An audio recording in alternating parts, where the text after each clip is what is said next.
একটা প্রশ্ন গত কয়েকদিন ধরে দেশবাসীর মনে ঘুরে ফিরে আসছে, দেশ কি আবারও কোনো বড় সংকটের মুখে? কেন? আমরা দেখলাম কদিন আগে প্রধানমন্ত্রী সংসদে বিবৃতি দিলেন এবং তারপর আজ হঠাৎই যে 5 রাজ্যের নির্বাচন রয়েছে সেই 5 রাজ্যের মুখ্যমন্ত্রী ছাড়া বাকি সমস্ত রাজ্যের মুখ্যমন্ত্রীর সঙ্গে প্রধানমন্ত্রীর গুরুত্বপূর্ণ বৈঠক, এবং যেই মুহূর্তে আমরা এই আলোচনা শুরু করতে চলেছি এখনো পর্যন্ত কিন্তু বৈঠক হচ্ছে। কিন্তু সাধারণ মানুষের মধ্যে, দেশবাসীর মধ্যে সেই উদ্বেগ, সেই উৎকণ্ঠাকে কয়েক গুণ বাড়িয়ে দিয়েছে।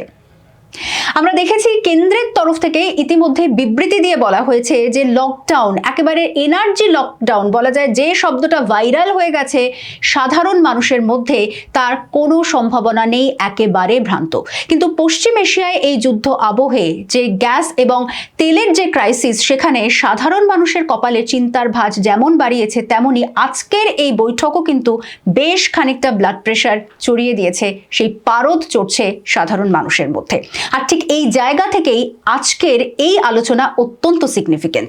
আমার সঙ্গে রয়েছেন দ্য ওয়ালের editor in chief Shankhadeep Das. Shankhadeep দা, কিছুক্ষণ আগে নিউজ রুমে আমরা এটাই আলোচনা করছিলাম। প্রথমত, এনার্জি লকডাউন এই শব্দটা গত কয়েকদিন ধরে মানে যেখানেই কান পাতা যাচ্ছে, ট্রামে, বাসে বলো বা একেবারে চায়ের থেকে, সেখানে কিন্তু শোনা যাচ্ছে। এবং আজকে তড়িঘড়ি এই বৈঠক, সত্যি কি কোথাও গিয়ে দেশ সংকটের মুখে?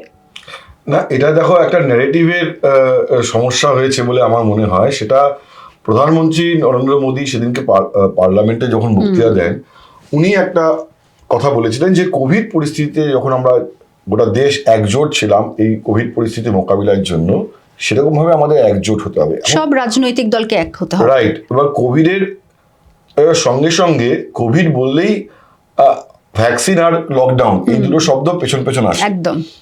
তো তারপর থেকে একটা এনার্জি লকডাউন বলে একটি শব্দ, সেটা খুব চাউর হয়ে গেছে। এখন এনার্জি লকডাউন কি? এনার্জি লকডাউন মানে হচ্ছে যে গ্যাস, রান্নার গ্যাস, বিদ্যুৎ, জ্বালানি, এগুলো সব হচ্ছে নিয়ন্ত্রিত সরবরাহ বা সরবরাহ থমকে যাওয়া, একেবারে নিয়ন্ত্রিত। মানে সরকার বেঁধে দেবে যে এইটুকুনি দেওয়া যেতে পারে এখন, বা এই সময়ের মধ্যে এতটুকুনি কোনো হাউসহোল্ড পেতে পারে, তার বেশি পাবে না। এটা হচ্ছে একটা এনার্জি লকডাউনের পরিস্থিতি। এখন যখনই এনার্জি লকডাউনের মতো শব্দ বা লকডাউনের মতো শব্দ ভারতবর্ষে, কারণ ভারতবর্ষের লকডাউনের যে স্মৃতি, সেটা তো খুবই একটা মানে দুঃস্বপ্নের মতো। অনেকে বুঝতে পেরেছেন, অনেকে বুঝতে পারেননি। যারা বুঝতে পেরেছেন তাদের যে ভয়াবহ অভিজ্ঞতা লকডাউনের, তো সেটা তো মানুষের একটা মানে দুঃস্বপ্নের মতো।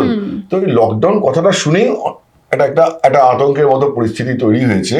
কিন্তু যদিও কিন্তু প্রধানমন্ত্রী লকডাউন শব্দটি ব্যবহার করেননি, ঠিক আছে। আজকে সেই কারণেই কেন্দ্রীয় পেট্রোলিয়াম মন্ত্রী, কেন্দ্রীয় অর্থমন্ত্রী দুজনেই আজকে ব্যাখ্যা করার চেষ্টা করেছেন যে লকডাউনের পরিস্থিতি ভারতবর্ষে এখনো তৈরি হয়নি, পর্যাপ্ত পরিমাণে রান্নার গ্যাস মজুত রয়েছে বা সরবরাহ রয়েছে, এটা নিয়ে প্যানিক করার কোনো কারণ নেই। এটা পুরোপুরি গুজব উড়িয়ে দেওয়ার চেষ্টা করেছে। কিন্তু একটা হয় কি যে এই গুজবটাও উড়িয়ে দেওয়াটাও মানে একটা সময় সাপেক্ষ। মানে এইটা একটা হঠাৎ করে যেভাবে চালিয়ে গিয়েছে, সেইটাকে একটা থামানো দরকার। কারণ প্যানিকটা একবার ছড়িয়ে গেলে কি হবে, এলপিজির সিলিন্ডারে যেমন আগে হয়েছিল, নোটবন্দির সময়তেও যা হয়েছিল, যে মানুষ গিয়ে ব্যাংকের বাইরে লাইন দিচ্ছে, লম্বা লম্বা লাইন। লকডাউনের সময়তে লোকে হোল্ড করা, খাবার দাবার হোল্ড করা শুরু করছে। তো এইভাবে যদি এলপিজি গ্যাসের এরকম হোল্ড করা শুরু হয়, কালোবাজারি শুরু হয়, সেটা তার প্যানিক রিয়াকশন হবে না? তো সেই কারণে বলার চেষ্টা করছে। এখন দেখা যাক মানুষের কাছে কতটা গ্রহণযোগ্যভাবে এই বার্তাটা পৌঁছে দিতে পারে সরকার। এবং আমরা সবসময় দেখেছি যখনই দেশের কোনো ক্রাইসিস সিচুয়েশন আসে, তখনই মোদি তিনি সবাইকে জুড়ে নেন, একটা টিম ইন্ডিয়া ভাইবস। এবং যেরকম আমরা সকাল থেকেই তা নিয়ে কিন্তু বেশ কয়েকবার দর্শকদের সামনে তুলেও ধরেছি যে একেবারে কেন্দ্রের তরফ থেকে স্পষ্ট বিবৃতির মাধ্যমে বলা হয়েছে যে এরকম কোনো সম্ভাবনা নেই। তারা কোনো রকম কসুর করছেন না মোদী সরকারের মন্ত্রীরা সেই বিষয়টা বোঝাতে। কিন্তু আজকের যে এই বৈঠক, যে বৈঠকের দিকে মানে সাধারণত এতটা উৎসাহ না থাকলেও আজকের বৈঠকের দিকে কিন্তু সবার খুব একটা উৎসাহ রয়েছে, নজর রয়েছে। কোনো হিডেন এজেন্ডা কি থাকতে পারে? না, কোনো হিডেন এজেন্ডা নেই। দেখো, মানে হয় কি যে নরেন্দ্র মোদী জমানায় যে কোনো ক্রেডিট হচ্ছে প্রাইম মিনিস্টার নরেন্দ্র মোদীর। আর যখনই একটা কঠিন পরিস্থিতি হয় তখন উনি টিম ইন্ডিয়ার কথা বলেন, ঠিক আছে। তুমি দেখো যে কোভিডের সময় টিম ইন্ডিয়ার প্রসঙ্গ উঠেছে, যখন পুলওয়ামার পরে বালাকোটে স্ট্রাইক করে, এক্স্যাক্টলি, তখন কিন্তু টিম ইন্ডিয়ার কথা বলা হয়নি। কিন্তু এবারে যখন হলো যে হামলার পরে, তখন কিন্তু প্রাইম মিনিস্টার টিম ইন্ডিয়ার কথা বলেছেন, কারণ এবারে এমন একটা পরিস্থিতি হলো যে সিজ ফায়ার করে দিতে হলো। ট্রাম্প দাবি করলেন যে তিনি সিজ ফায়ার করিয়েছেন, তারপরে একটা টিম ইন্ডিয়ার গল্প তৈরি হলো, কারণ এবারে গল্পটা খুব একটা সহজ গল্প ছিল না। তো টিম ইন্ডিয়াটা অ্যাকচুয়ালি দস্তুর, মানে অতীতে মনমোহন সিং সরকার, বাজপেয়ী সরকার প্রত্যেকেই কঠিন পরিস্থিতিতে টিম ইন্ডিয়ার কথা বলেছেন।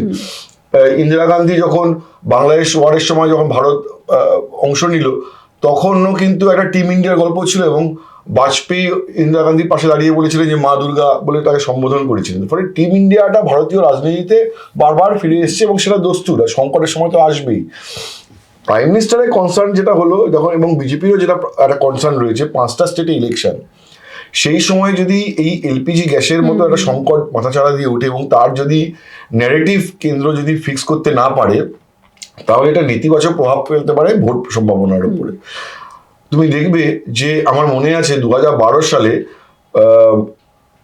মনমোহন সিং গভর্নমেন্ট, প্রধানমন্ত্রী মনমোহন সিং, তিনি যখন গ্যাসের ভর্তুকিতে দেওয়া গ্যাসের সিলিন্ডারের সংখ্যা যখন কমিয়ে দিলেন, বা গ্যাসের সিলিন্ডারের দাম বাড়লো, একটা প্যানিক তৈরি হয়েছে। না প্যানিক না, সেই সময় মমতা বন্দ্যোপাধ্যায় কিন্তু জোট ছেড়ে বেরিয়ে এলেন এবং কলকাতাতে গ্যাসের দাম বাড়ার বিরুদ্ধে মিছিল করলেন। তো এখন বিরোধীদের এবং সব চিফ মিনিস্টারকে এই কারণে প্রধানমন্ত্রী জুড়ে জুড়ে রাখতে চাইছেন, যেন এটার এই সুযোগটাকে নিয়ে কেউ যেন পলিটিক্যাল প্রচারে আবার নেমে না পড়ে সরকার বিরোধিতায়, তাহলে গভর্নমেন্টের পক্ষে এটা এখন ট্যাকেল করা ডিফিকাল্ট হবে। রাদার প্রাইম মিনিস্টার যেটা চাইছেন যে এই যে সংকটের পরিস্থিতি, পশ্চিম এশিয়ার যুদ্ধ, সেখানে সব রাজ্যের চিফ মিনিস্টারকে নিয়ে এবং পলিটিক্যাল পার্টিগুলোকে নিয়ে একটা টিম ইন্ডিয়া ভাইব দিতে চাইছে, যে সংকট আমরা একসাথে মোকাবিলা করি। প্রাইম মিনিস্টারদের, চিফ মিনিস্টারদের মিটিংয়ে ডাকা আরও একটি কারণ আছে। তার কারণ হচ্ছে যে যখনই সংকট তৈরি হয়, তখন ওই হোর্ডিং, কালোবাজারি এগুলো হয়। তো এই হোর্ডিং, কালোবাজারি রক্ষার জন্য সে তো সেন্ট্রাল গভর্নমেন্ট ঢুকতে পারবে না, একটা বড় দায়িত্ব থাকে স্টেটের, কারণ স্টেটের হাতে ল অ্যান্ড অর্ডার। স্টেট জানে যে কারা কালো কারোয়ারি, কারা মজুত করতে পারে, ঠিক আছে? তো স্টেট সেই ছাপামারিগুলো করবে, স্টেট সেই নজরদারিটা রাখবে, সার্ভিলেন্সটা রাখবে, যেন কেউ এই সুযোগটাকে অপব্যবহার না করে, মানে এই সংকটের পরিস্থিতিতে কেউ যেন এই কালোবাজারি না করতে পারে, বা হোর্ড না করতে পারে, বা এর কোনো ফায়দা তুলতে না পারে। মানে যতটুকুনি গ্যাস পাওয়া যাচ্ছে সেটা যেন ইকুয়াল ডিস্ট্রিবিউশন হয়, সাধারণ মানুষের যেন সংকট না হয়, এটা তো এনশিওর করবে স্টেট। সেই জন্য চিফ মিনিস্টারের সঙ্গে মিটিং করা, এবং আমি ডেফিনিট এইটুকুনি, সেটা হচ্ছে যে আজকের বৈঠকে হয়তো প্রাইম মিনিস্টার এমন কিছু তথ্য শেয়ার করবেন যেগুলো বাইরে এসে কোনো বিরোধী শাসিত রাজ্যের চিফ মিনিস্টাররা বলবেন না, যেগুলো ক্লাসিফাইড। সেটা হয়তো প্রাইম মিনিস্টার হয়তো অ্যাকচুয়াল সিনারিও বলবেন, যে আমাদের দেশে কতটা এলপিজি গ্যাস বা এলএনজি পিএনজি কতটা মজুত রয়েছে, এবং সত্যি কোনো সরবরাহের কি বটলনেক আছে, আগামী দিনে কি সরবরাহ আসতে পারে, এটা এবং সংকটের কোনো পরিস্থিতি নেই, এইটা একটা পরিস্থিতি আছে কি নেই সেটা তো বাইরে একটা প্রকাশ করা হবে না। বাইরে যেটা বলা হবে সেটা সমষ্টিগতভাবে একটা কথাই বলার জন্য বলা হবে, কিন্তু ভেতরে প্রাইম মিনিস্টারের কাছে এক্সপেক্টেড যে প্রাইম মিনিস্টার একটি ট্রু একটা পিকচার, যে এই মুহূর্তে কত গ্যাসের মজুত রয়েছে, কত গ্যাস আমদানি করা যেতে পারে, বটল নেক কি কি রয়েছে, কোথায় কোথায় বাধা রয়েছে, তার একটা ট্রু পিকচার দেবেন, এবং তাতে বলবেন যে রোড ম্যাপ হচ্ছে এই, সুতরাং আমাদের এভাবেই রিয়াক্ট করতে হবে, আমাদের সাধারণ মানুষকে এই বার্তা পৌঁছতে হবে, যাতে করে একটা প্যানিক রিয়াকশন না হয়। কিন্তু ভেতরে উনি ওইটা দেবেন। তার কারণ হচ্ছে দেখো, ওখানে তো যারা চিফ মিনিস্টারদের নিয়ে মিটিং, তারাও তো কোয়েশ্চেন করবে, তাদেরও একটা প্রাইমারি কনসার্ন রয়েছে যে কোনো স্টেটে যদি আজকে এলপিজি ক্রাইসিস হয়, সেখানে একটা ল অ্যান্ড অর্ডার ইস্যু হয়ে যেতে পারে ক্রাইসিসটাকে নিয়ে। ফলে তাদেরও কনসার্ন রয়েছে, কিন্তু ইকুয়াল কনসার্ন তাদেরও রয়েছে, বিশেষ করে বিজেপি রুল স্টেটগুলো, তাদেরও তারা কনসার্ন রয়েছে এটা নিয়ে। সুতরাং প্রাইম মিনিস্টারকেও নিশ্চয়ই ওইখানে আজকে মিটিংয়ে একটা ভেতরে একটা ট্রু পিকচার দেবেন, বাইরে বলার জন্য একটা সমষ্টিগতভাবে একটা বিবৃতি হয়তো তৈরি করেই রেখেছেন, সেটাই বাইরে চিফ মিনিস্টাররা বলবেন, এবং বলবেন যে এটাই ঠিক হয়েছে, কোনো ক্রাইসিস নেই, এখন গুজবে কান দিয়ে লাভ নেই, আমাদের যথেষ্ট গ্যাস রয়েছে। এবং সেই মেসেজটা কিভাবে মানুষের কাছে কতটা গ্রহণযোগ্য হয় সেটাই দেখা। এখান থেকে যে মানুষের কাছে সত্যি সেই মেসেজটা কতটা গ্রহণযোগ্য হয়, কারণ যখন এই ন্যারেটিভটাও সামনে আসছে যে বারবার করে একটা এই যে যেটা দিয়ে আমরা শুরু করলাম এনার্জি লকডাউন, কোথাও গিয়ে সেই ভয়টা থেকে মানুষ পিছিয়ে আসতে পারছে না। মানে এই উদ্বেগটা যে তৈরি হয়েছে সেখানে একটা দায়ভার যেমন কেন্দ্র এবং রাজ্য উভয় সরকারেরই রয়েছে তাদেরকে আশ্বস্ত করার ক্ষেত্রে, তবুও এই যে ন্যারেটিভটা ছড়িয়ে যাচ্ছে এটাই বা কেন, মানে এই একটা ভয় উদ্বেগ। তার কারণ ওটা তুমি একদম ঠিক প্রশ্ন করেছো। তার একটা কারণ হচ্ছে, দেখো একদিকে প্রাইম মিনিস্টার বড় ভয় দিচ্ছেন, হরদীপ পুরী বা নির্মলা সীতারামন তারা বলছেন যে কোনো গুজবে কান দেবেন না, লকডাউনের সিচুয়েশন নেই। কিন্তু ইকুয়ালি মানুষ টিভি খুললেই, ডিজিটালে আজকে মোবাইল খুললেই দেখতে পাচ্ছে যে যুদ্ধ কিন্তু থামার নাম নেই। আর ট্রাম্পের ছুঁচো গেলার মতো অবস্থা হয়েছে। তিনি চাইছেন যে তিনি সুপ্রিমেসি নিয়ে যুদ্ধ বন্ধ করবেন, আর ইরান চাইছে না কোনোভাবে মাথা নত করে যুদ্ধ বন্ধ করবো না, যুদ্ধ হবে ইকুয়াল শর্তে, তোমার কিছু কন্ডিশন থাকতে পারে, আমারও কিছু কন্ডিশন থাকতে পারে, ফলে যুদ্ধ কিন্তু থামার পরিস্থিতি নেই। অ্যাজ লং অ্যাজ যুদ্ধটা কন্টিনিউ হতে মানুষ দেখছে এবং যুদ্ধ যত কন্টিনিউ করবে তত কিন্তু এই সংকটটা দীর্ঘস্থায়ী হবে। আজকে হরমুজ প্রণালী, যে প্রণালীটা দিয়ে আমাদের গ্যাস আমদানি হয় এবং ভারত 60% উপরে এলপিজি গ্যাস আমদানি করে, এলপিজি গ্যাসের উপরে আমরা আমদানির উপরে পুরোপুরি নির্ভরশীল। তো যুদ্ধ যতদিন চলবে ততদিন স্মুথ ইম্পোর্ট হবে না, এটা তো স্পষ্ট। যখন ওই ইরান একটু একটু করে খুলবে, একটা একটা করে ভেসেল আসবে বা জাহাজ আসবে, আমরা মনে করবো যে হ্যাঁ একটা এলো, কিন্তু একটা স্মুথ যে ব্যাপারটা আসার সেটা তো হবে না যতক্ষণ না পর্যন্ত যুদ্ধটা থামছে। তো ফলে একদিকে প্রাইম মিনিস্টারের ছবিটা মানুষ দেখতে পাচ্ছেন, প্রাইম মিনিস্টার আশ্বস্ত করছেন, কিন্তু অন্যদিকে মানুষ দেখছেন যে যুদ্ধটা কিন্তু দীর্ঘস্থায়ী হচ্ছে। ট্রাম্প যে ভেবেছিলেন যে 5 দিনে 4 দিনে 3 দিনে যুদ্ধ গুটিয়ে দেবেন, আজকে প্রায় 3 সপ্তাহ হয়ে গেল কিন্তু যুদ্ধ থামছে না। কনফ্লিক্টটা কিন্তু জিয়ে রয়েছে। কনফ্লিক্ট জিয়ে থাকা মানে মানুষের কাছে আতঙ্কটাও জিয়ে থাকবে, কারণ মানুষ তো দেখতে পাচ্ছে যে একটা যুদ্ধ কিভাবে গোটা বিশ্বের অর্থনীতিকে টালমাটাল করে দিয়েছে। তুমি দেখো এখানে আমাদের টাকার ভ্যালু পড়ে গেছে, মানে ডলারের বিনিময়ে টাকার ভ্যালুটা পড়ে গেছে। তুমি দেখো একটা সোনার দাম কোথায় উঠে গেছিল, সোনার দাম আবার ধপ করে পড়ে গেছে। তো এইগুলো তো পুরোপুরি ইকোনমিটাকে ডিস্টেবিলাইজ করে দিচ্ছে, অস্থির করে দিচ্ছে, শুধুমাত্র ভারত না গোটা বিশ্বের অর্থনীতি। এবং এখন প্রতিটা মানে কোনো দেশ বিচ্ছিন্ন নয়, একটা যে বৈশ্বিক যে অর্থনীতি, যে একটা সামগ্রিকভাবে গোটা বিশ্বের যে অর্থনীতি, তার সঙ্গে প্রত্যেকে জুড়ে রয়েছে। তো একটা কোথাও একটা ঘটনা ঘটলে সমগ্র বিশ্বে তার একটা প্রভাব পড়ে। তো যুদ্ধ যদি না থামার কোনো ইঙ্গিত থাকে তাহলে তো এই ক্রাইসিসটা কন্টিনিউ করবে। এখন ওই যে হরমুজ প্রণালী দিয়ে ইরান বলে দিয়েছে যে ভারতের ভেসেল আটকাবো না, ভেসেল নয় আটকালো না, কিন্তু যদি চ্যানেলটাই ডিস্টার্ব থাকে তাহলে তো প্রত্যক্ষ পরোক্ষভাবে প্রভাব তো পড়বে, পরোক্ষ ব্যাপার নেই। তারপরে যদি চ্যানেলই যদি ডিস্টার্ব থাকে তা তোমাকে ওয়েট করতে হবে যে কখন ওখানে পাস করতে দেবে। আজকে কি তুমি যখন চাও তুমি ওখান থেকে হরমুজ প্রণালী দিয়ে পাস করো, কিন্তু এখানে তো তোমার ওই যে একটা ওয়ার লাইক সিচুয়েশন বা ওয়ারের সিচুয়েশন রয়েছে, সেখানে তো তোমাকে ওই অনুকূল পরিস্থিতি অপেক্ষা করতে হবে যে তখন এখন কিছু নেই গোলাগুলি, এবার জাহাজ পাস করার একটা সময়, ঠিক আছে, দুদিকেই চুপ করে আছে, তার মাঝখানে জাহাজ যাচ্ছে। এটা তো একটা কি বলবো, এটা পিকুলিয়ার সিচুয়েশন, ঠিক আছে, এটা তো কোনো নর্মাল সিচুয়েশন না। তো যখনই পিকুলিয়ার সিচুয়েশন মানুষ দেখতে পাচ্ছে তখনই মনে হচ্ছে যে বাবা এটা কতদিন ধরে চলবে। একদমই। এখান থেকে আমি শেষ প্রশ্ন যেটা জানতে চাইবো যে তোমার দীর্ঘ সাংবাদিকতার জীবন এবং এখনো পর্যন্ত আমরা এই যুদ্ধর যা পরিস্থিতি দেখেছি, কোথাও গিয়ে ইরানও একটা টাইম কিল করার নীতি নিচ্ছে, সেখানে সত্যি ভারতের কাছে এটা কতটা বড় থ্রেট বা চ্যালেঞ্জের?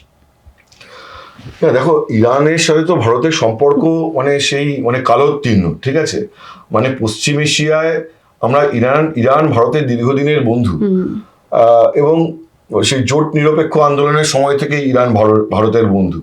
তো তার ফলে কি হচ্ছে যে সেই পুরনো বন্ধু সম্পর্কের কারণেই যে ভারতকে ওখান থেকে ওরা কিছু ভেসেলকে ভারতে আসতে দিচ্ছে। এখন ভারতও চেষ্টা করছে যে কনফ্লিক্ট সিচুয়েশন যত তাড়াতাড়ি কাটিয়ে ওঠা সম্ভব হয়, কিন্তু ভারতের হাতে তো ক্ষমতা নেই। মানে নয়াদিল্লি তো ট্রাম্পকে উপর একটা প্রেশার তৈরি করতে পারে, যেরকম ভাবে ইউরোপিয়ান ইউনিয়ন ট্রাম্পের উপর প্রেশার তৈরি করেছে, বাকিরা একটা প্রেশার তৈরি করেছেন যে তুমি কোনোভাবে যুদ্ধটা থামাও। তো ভারতও ওই দলের সামিল হয়ে কিছুটা ওয়াশিংটনের উপর প্রেশার তৈরি করতে পারে, যে কারণে আমরা দেখছি মার্কো রুবিওর সঙ্গে এস জয়শঙ্কর কথা বলছেন, মিটিং করছেন, এবং ঘন ঘন ইরানের বিদেশমন্ত্রীর সঙ্গে কথা বলছে। এই কারণটাই হচ্ছে যে দুটো দিককেই একটা প্রশমিত করার একটা বার্তা দেওয়া, যে সিচুয়েশনটাকে কাম ডাউন করার চেষ্টা। তো নয়াদিল্লি মানে ইন্ডিয়া ওই স্ট্যান্ডটাই নিতে পারে, যে দুজনকেই বলা যে তোমরা এটাকে থামাও, নাহলে বাকি সব দেশ এফেক্টেড হচ্ছে। এবং আমরা যেভাবে ধরো আজকে ভারত নয়, তবু কিছুটা এটাকে সামলে নেবে। তুমি পাকিস্তানের কথা ভাবো, তুমি শ্রীলঙ্কার কথা ভাবো, তুমি বাংলাদেশের কথা ভাবো।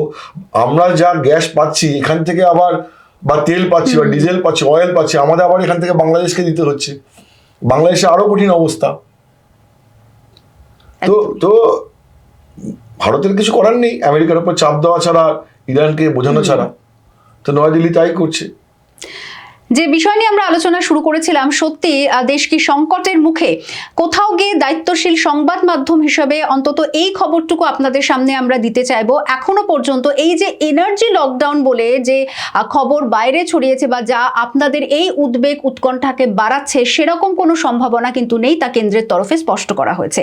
নিঃসন্দেহে বৈঠকের দিকে আমাদেরও নজর রয়েছে, এই বৈঠক থেকে ঠিক কি বাইরে আসে, অর্থাৎ কোন রকম নির্দেশ প্রধানমন্ত্রী দিলে পরে যে রোডম্যাপ তিনি তৈরি করবেন, ভারতে যে উদ্ভূত পরিস্থিতি সেখান থেকে দেশবাসী এবং প্রতিটি রাজ্যের মানুষ তারা কতটা নিরাপদে এবং সুনিশ্চিতভাবে তারা এই যে যুদ্ধ যে পরিস্থিতি তৈরি হয়েছে সেখান থেকে কাটিয়ে উঠতে পারেন, সেই সমস্ত কিছু নিঃসন্দেহে নজর রাখছে কেন্দ্রীয় সরকার। এবং সেই জায়গা থেকেই নজর তো থাকবেই আজকের এই বৈঠকের দিকে, এবং প্রতি মুহূর্তের আপডেট আমরা আপনাদেরকে দিতে থাকবো। তাই সমস্ত খবরের জন্য নজর রাখুন দ্য ওয়ালে।